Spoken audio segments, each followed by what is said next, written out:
tutapambana kwa kina mama, vijana na watu wenye ulemavu kwa swala la mikopo. CCM oyee! Lakini kwa watu wenye ulemavu tutafuatilia kuhakikisha na wenyewe wanapata elimu iliyo bora. Nitapambana kushawishi tupate shule mahsusi kabisa ndani ya wilaya yetu kwa ajili ya matumizi ya jimbo la Kibamba kwa watoto wetu wenye mahitaji maalum. CCM oyee! Ndugu zangu, ninaamini tutakuwa na dira mpya ya Mbezi mpya. CCM oyee! Niwahakikishie katika Mbezi mpya tutakuwa na maji ya uhakika, tutakuwa na barabara bora, elimu bora, vijana wetu wa Mbezi wawe na ajira za kutosha, lakini wananchi wetu waweze kupata maendeleo. CCM oyee!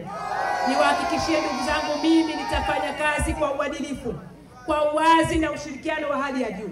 Nitakapokuwa mbunge wenu, mwakilishi wenu, sitakuwa mbunge wa ofisini, nitakuwa mbunge wa wananchi.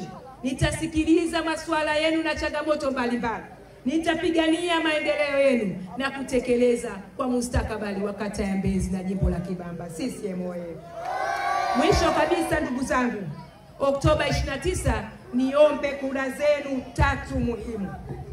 Kura ya kwanza niombe kwa mgombea wetu rais Dr. Samia Suluhu Hassan. Dr. Samia oyee! Dr. Samia oyee! Kura ya pili niombe kwa mwanenu, mdogo wenu, dada yenu Angela Kairuki, ili niweze kuwa mtumishi wenu na mwakilishi wenu. CCM oyee! Lakini ya tatu niombe kura kwa ndugu yetu Pius Nyantori akawe diwani wenu, ili mimi na yeye kwa pamoja tuweze kumsaidia vema rais wetu na kuweza kuipeleka Mbezi mbele zaidi. CCM oyee! CCM oyee!